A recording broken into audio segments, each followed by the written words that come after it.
Srimad Bhagavatam, capítulo 87.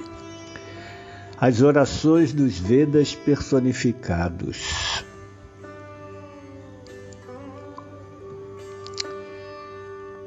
Shri Parikshit disse: Ó Brahmana, como podem os Vedas descrever diretamente a suprema verdade absoluta, que não pode ser descrita com palavras?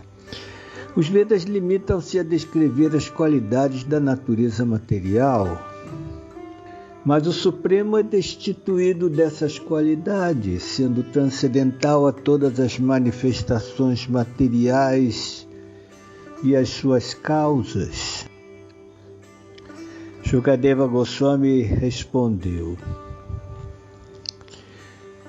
O Senhor Supremo manifestou a inteligência, sentidos, mente e ar vital materiais das entidades vivas, para que estas pudessem satisfazer seus desejos de gozo dos sentidos, nascer repetidas vezes para se ocuparem em atividades frutivas, tornar-se elevadas em vidas futuras e, por fim, alcançar a liberação. Aqueles que vieram, até mesmo antes de nossos antigos predecessores, meditaram neste mesmo conhecimento confidencial a respeito da verdade absoluta. De fato, qualquer um que se concentrar com fé neste conhecimento ficará livre dos apegos materiais e alcançará a meta máxima da vida. A esse respeito, vou narrar-te uma história sobre o Supremo Senhor Narayana e sobre uma conversação que aconteceu certa vez entre Shri Narayana Rishi e Narada Muni.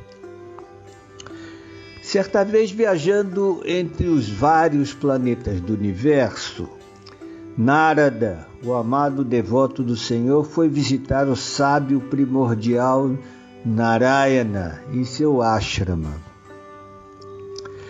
Desde o começo do dia de Brahma, o Senhor Narayana Rishi tem se submetido a austeras penitências nesta terra de Bharata, enquanto cumpre com perfeição os deveres religiosos e exemplifica o conhecimento espiritual e o autocontrole,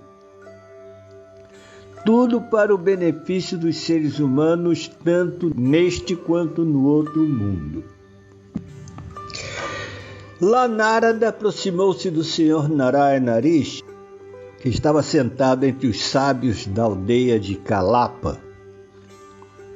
Depois de prostrar-se diante do Senhor, Narada perguntou-lhe o mesmo que me perguntaste. Enquanto os sábios ouviam, o Senhor Narayana Rishi contou a Narada uma antiga discussão sobre a verdade absoluta que ocorreu entre os residentes de Janaloka. A personalidade de Deus disse: Ó filho do autógeno Brahma, muito tempo atrás, em Janaloka, sábios que residiam lá executaram um grande sacrifício para a verdade absoluta, vibrando sons transcendentais. Esses sábios filhos da mente de Brahma eram todos perfeitos celibatários. Naquela ocasião aconteceu de estares visitando o Senhor em Svetadvipa, aquele Senhor Supremo em que os Vedas repousam para descansar durante o período da aniquilação universal. Surgiu uma animada discussão entre os sábios de Janaloka sobre a natureza da suprema verdade absoluta. De fato, levantou-se então a mesma questão que me estás perguntando agora. Embora aqueles sábios fossem todos igualmente qualificados em termos de estudo védico e austeridade, e embora todos eles vissem amigos, inimigos e pessoas neutras com igualdade, Eles escolheram um dentre os sábios para ser o orador, e o resto formou um atento auditório. Shri Sanandana respondeu: depois que recolheu o universo que havia criado anteriormente, o Senhor Supremo deitou-se por algum tempo, como que adormecido, e todas suas energias ficaram dormentes dentro dele. Quando chegou a ocasião da próxima criação, os Vedas personificados o despertaram, cantando suas glórias.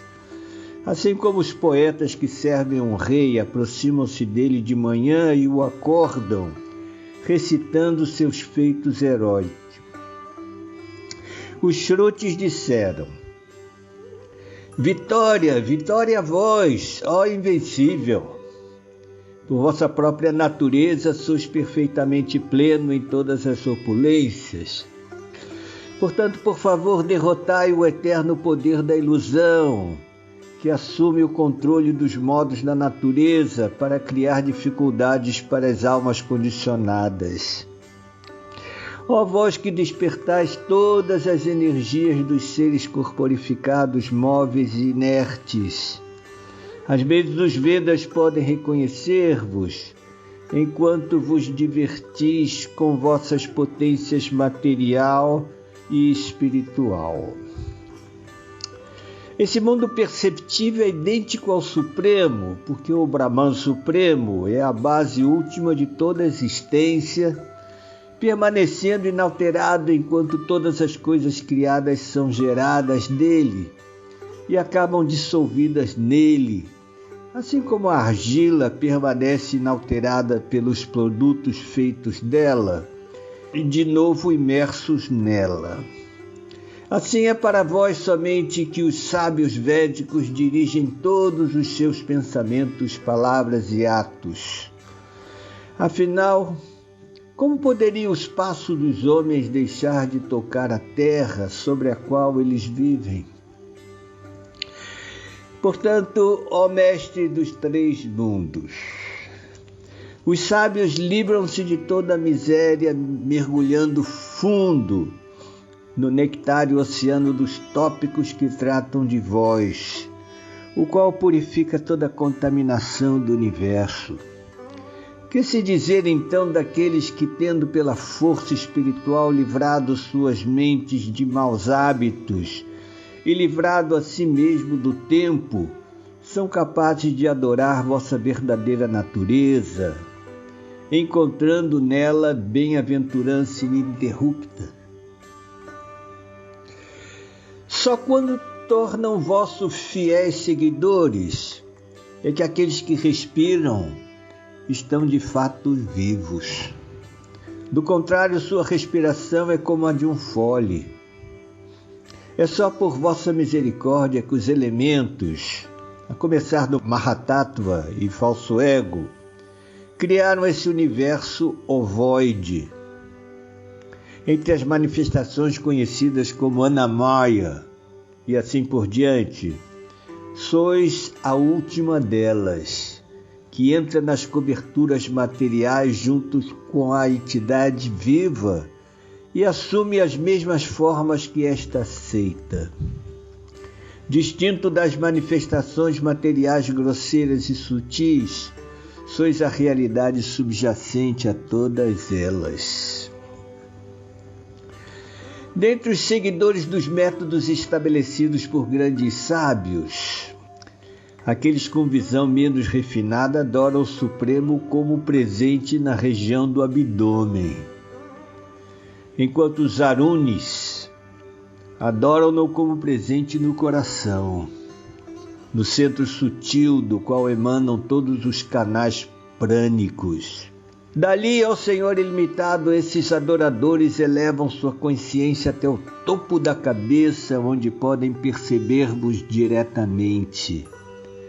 Então, atravessando o topo da cabeça rumo ao destino supremo, eles alcançam aquele lugar do qual jamais voltarão a cair neste mundo, na boca da morte. aparentemente entrando nas várias espécies de seres vivos que criastes. Vós os inspirais a agir, manifestando-vos segundo as suas posições superiores e inferiores, assim como o fogo se manifesta de maneiras diferentes segundo a forma daquilo que ele queima. Portanto, pessoas de inteligência imaculada, que estão 100% livres de apegos materiais, compreende que vosso eu indiferenciável e imutável é a realidade permanente entre todas essas impermanentes formas de vida. O ser vivo individual, embora habite os corpos materiais que criou para si mesmo por meio de seu karma, de fato não é coberto nem pela matéria sutil nem pela grosseira. Isso acontece assim porque, como descrevem os Vedas, ele é parte integrante de vós, o possuidor de todas as potências. Tendo determinado que esta é a posição da entidade viva, os sábios eruditos ficam imbuídos de fé e adoram vossos pés de lótus, os quais se oferecem todos os sacrifícios védicos neste mundo e que são a fonte da liberação.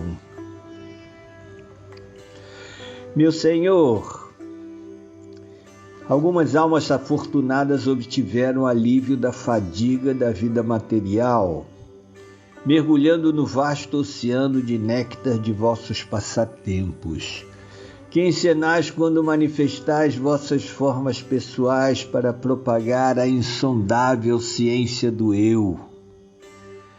Essas almas raras, indiferentes até mesmo à liberação, renunciam à felicidade do lar e da família por causa de sua associação com devotos que são como bandos de cisnes a se deleitar próximo ao lótus de vossos pés.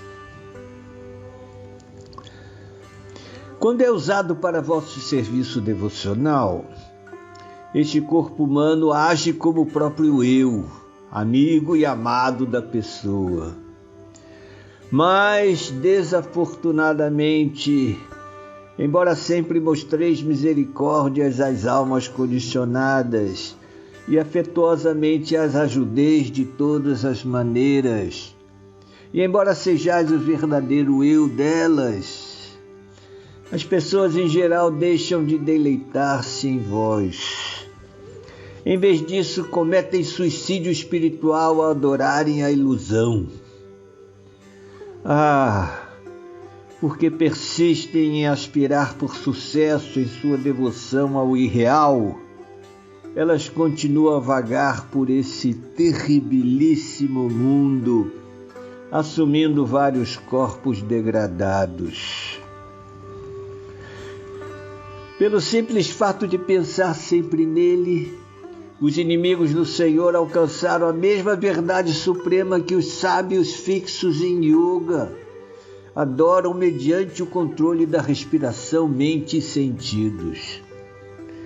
De igual modo, nós, Shrutis, que em geral vos vemos como onipenetrante, conseguiremos o mesmo néctar de vossos pés de lótus que vossas esposas são capazes de saborear por causa de sua atração amorosa por vossos poderosos braços serpentinos, pois considerais a nós e as vossas esposas da mesma maneira.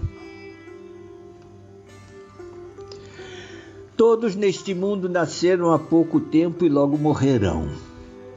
Logo, como é que alguém aqui pode conhecer a Ele, que existia antes de tudo mais, e que deu origem ao primeiro sábio erudito Brahma e a todos os semideuses subsequentes, tanto inferiores quanto superiores? Quando ele se deita e recolhe tudo para dentro de si, nada mais permanece, nem matéria grosseira ou sutil, nem corpos compostos destas, nem força do vento, nem escritura revelada. Supostas autoridades que declaram que a matéria é a origem da existência, que as qualidades permanentes da alma podem ser destruídas e que o eu se compõe de aspectos separados de espírito e matéria, ou que as transações materiais constituem a realidade. Todas essas autoridades baseiam seus ensinamentos em ideias equivocadas que escondem a verdade. O conceito dualista de que a entidade viva é produto dos 3 modos da natureza não passa de mero resultado da ignorância. Tal concepção não tem base real em vós, pois sois transcendental a toda ilusão e sempre desfrutais consciência total e perfeita. Os 3 modos da natureza material englobam tudo neste mundo, dos fenômenos mais simples até o complexo corpo humano. Embora pareçam reais, estes fenômenos não passam de um falso reflexo da realidade espiritual, sendo uma superimposição da mente sobre vós. Ainda assim, aqueles que conhecem o Eu Supremo consideram real a criação material inteira, vista ser esta não diferente do Eu. Assim como objetos feitos de ouro de fato não devem ser rejeitados, já que sua substância é ouro verdadeiro, da mesma maneira esse mundo é sem dúvida não diferente do Senhor que o criou e então entrou nele. Os devotos que vos adoram como o refúgio de todos os seres desprezam a morte e pisam sobre sua cabeça. Mas as palavras dos Vedas amarrais os não devotos como animais, embora eles sejam estudiosos de vasta erudição. Só vossos devotos afetuosos é que podem purificar a si e aos outros, e não aqueles que são hostis a vós. Embora não tenhais sentidos materiais, vós sois o sustentador autorrefulgente dos poderes sensoriais de todos. Os semideuses e a própria natureza material oferecem-vos tributo, enquanto também desfrutam o tributo que lhes oferecem seus adoradores, assim como governantes subordinados dos vários distritos de um reino oferecem tributo a seu senhor, o proprietário supremo da terra, e ao mesmo tempo também desfrutam o tributo que os seus súditos lhes pagam. Dessa maneira, por medo de vós, os criadores universais executam fielmente seus serviços prescritos. Ó Senhor transcendental e eternamente liberado, vossa energia material provoca o aparecimento das várias espécies de vidas móveis e inertes, mediante a ativação de seus desejos materiais, mas só quando e se brincais com ela lançando-lhe um breve olhar. Vós, a suprema personalidade de Deus, não vedes ninguém como amigo íntimo nem como estranho. Assim como o céu etéreo não tem conexão com qualidades perceptíveis. Nesse sentido, pareceis um vazio. Se as incontáveis entidades vivas fossem onipenetrantes e possuíssem formas que nunca mudassem, não poderias ser o governante absoluto delas. Ó imutável! Mas como elas são vossas expansões localizadas e suas formas estão sujeitas à mudança, sois vós que as controlais. De fato, aquilo que fornece os ingredientes para a produção de algo é necessariamente seu controlador. porque um produto jamais existe separado de sua causa constituinte. É mera ilusão alguém pensar que conhece o Senhor Supremo, que está igualmente presente em cada uma de suas expansões, pois qualquer conhecimento que se obtenha por meios materiais deve ser imperfeito. Nem a natureza material, nem a alma que tenta desfrutá-la jamais nascem. Ainda assim, os corpos vivos vêm a existir quando esses dois se combinam. Assim como bolhas se formam quando a água se encontra com o ar. E assim como os rios fundem-se no oceano, ou o néctar de muitas flores diferentes se mistura no mel, da mesma forma, todos esses seres condicionados terminam fundindo-se outra vez em vós, o Supremo, junto com seus vários nomes e qualidades. As almas sábias que compreendem como vossa Maia engana a todos os seres humanos, prestam poderoso serviço amoroso a vós, que sois a fonte de liberação dos nascimentos e mortes. Como, de fato, pode o medo da vida material afetar vossos fiéis servos? Por outro lado, vossas sobrancelhas franzidas, a roda do tempo, a qual tem 3 aros, aterrorizam repetidamente aqueles que se recusam a abrigar-se em vós. A mente é como um cavalo impetuoso que nem mesmo pessoas que regularam os sentidos e a respiração podem controlar.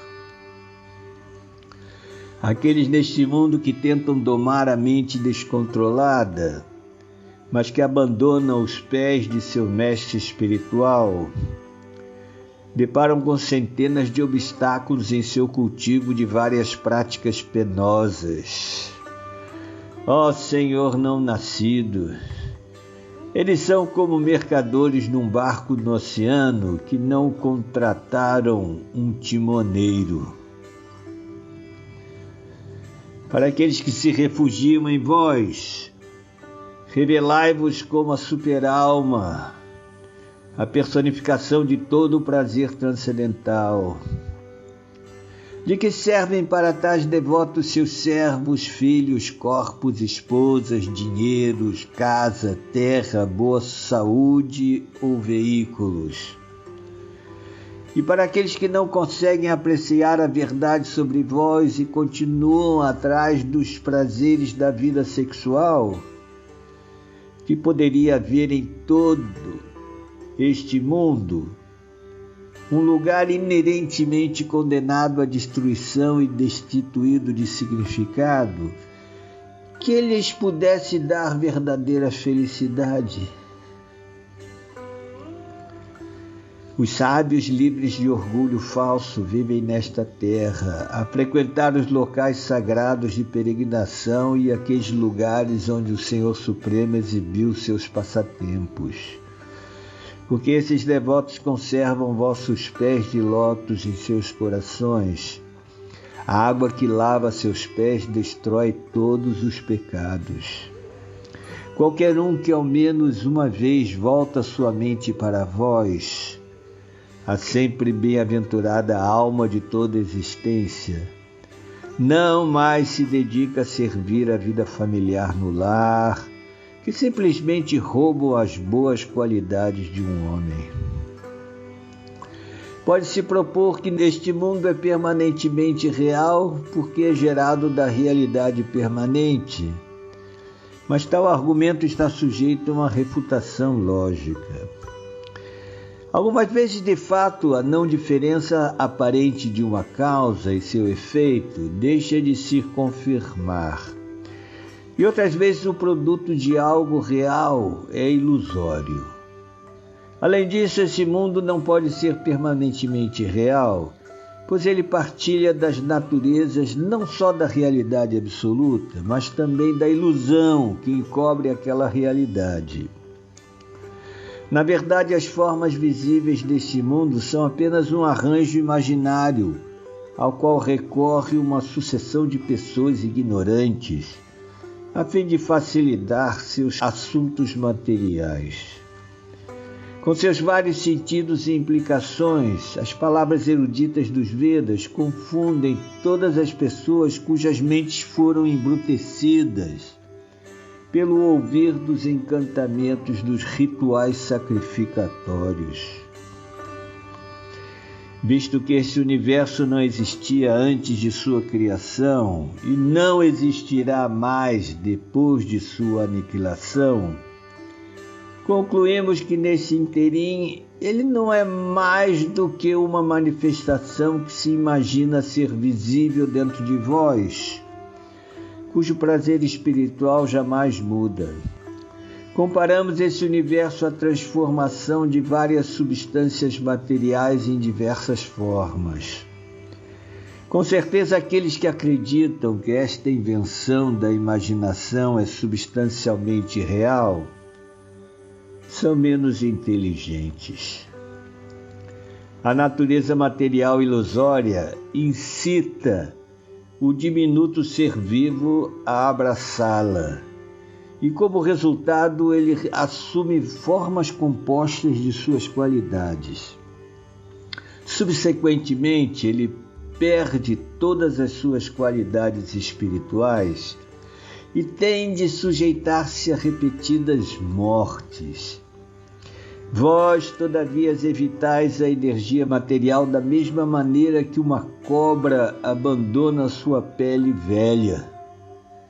Glorioso em vossa posse das 8 perfeições místicas, vós desfrutais ilimitadas opulências.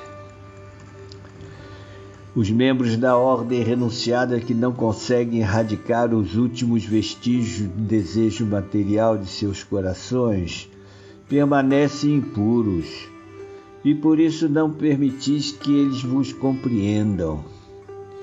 Embora estejais presente em seus corações, para eles sois como uma joia usada no pescoço de um homem que esqueceu totalmente que ela está ali. Ó Senhor, aqueles que praticam yoga só para o gozo dos sentidos devem ser castigados tanto nesta vida quanto na próxima, pela morte que não os deixará, e por vós, cujo reino eles não poderão alcançar. Quando alguém vos compreende, ele não mais se preocupa com sua boa ou má fortuna, decorrente de atos passados piedosos ou pecaminosos, já que sois vós apenas que controlais esta boa ou má fortuna. Semelhante devoto realizado também desconsidera o que os seres vivos comuns dizem sobre ele. Todo dia ele enche os ouvidos com vossas glórias, que são recitadas em cada era, pela sucessão ininterrupta dos descendentes de Manu, e assim tornai-vos para ele a salvação última. Porque sois ilimitados, nem os senhores do céu, nem mesmo vós podeis jamais alcançar o limite de vossas glórias. Os incontáveis universos, cada qual envolvido em seu invólucro, são impelidos pela roda do tempo a vaguear dentro de vós, como partículas de poeira a voar pelo céu. Seguindo seu método de eliminação de tudo o que é separado do Supremo, os Shrutis tornam-se bem-sucedidos ao revelar-vos como a sua conclusão máxima. O Senhor Supremo Sri Narayana Rishi disse: tendo ouvido essas instruções sobre o Eu Supremo, a personalidade de Deus, os filhos de Brahma então entenderam seu destino final. Eles ficaram perfeitamente satisfeitos e com sua adoração adoraram Sanandana. Assim como os santos antigos que viajam nos céus superiores destilaram esta essência nectária e confidencial de todos os Vedas e Puranas. E enquanto vagueias pela terra à vontade, meu querido filho de Brahma, deves meditar com fé nessas instruções a respeito da ciência do eu, que queimam por completo os desejos materiais de todos os homens. Então Shukadeva Goswami disse: quando Shri Narayana Rishi lhe deu esta ordem, o autocontrolado sábio Narada, cujo voto é tão heróico como o de um guerreiro, aceitou-a com fé firme. Então, bem-sucedido em todos os seus propósitos, ele pensou no que ouvira e respondeu o seguinte ao Senhor. Shri Narada disse: ofereço minhas reverências a ele que tem fama imaculada, o Supremo Senhor Krishna, que manifesta suas todas atrativas expansões pessoais para que todos os seres vivos possam alcançar a liberação. Depois de dizer essas palavras, Narada prostrou-se diante de Shri Narayana Rishi, o principal dos sábios, e também diante de seus discípulos santos. Então regressou ao eremitério de meu pai, Dvaipayana Vyasa. Vyasadeva, a encarnação da personalidade de Deus, saudou com respeito a Narada Muni e ofereceu-lhe um assento que ele aceitou. Narada então descreveu a Vyasa o que ouvira da boca de Shri Narayana Rishi. Respondi assim à pergunta que me fizeste, ó Rei, sobre como a mente pode ter acesso à verdade absoluta, que é indescritível com palavras materiais e destituída de qualidades materiais. Ele é o Senhor que protege eternamente esse universo, que existe antes, durante e depois de sua manifestação. Ele é o amo tanto da energia material e manifesta quanto da alma espiritual. Depois de gerar a criação, ele entra nela, acompanhando cada entidade viva. Lá ele cria os corpos materiais, então permanece como seu regulador. Rendendo-se a ele, pode-se escapar do abraço da ilusão, assim como uma pessoa ao sonhar esquece o próprio corpo. Quem deseja libertar-se do medo deve meditar sem cessar nele, o Senhor Hari, que está sempre na plataforma da perfeição e por isso jamais se sujeita ao nascimento material.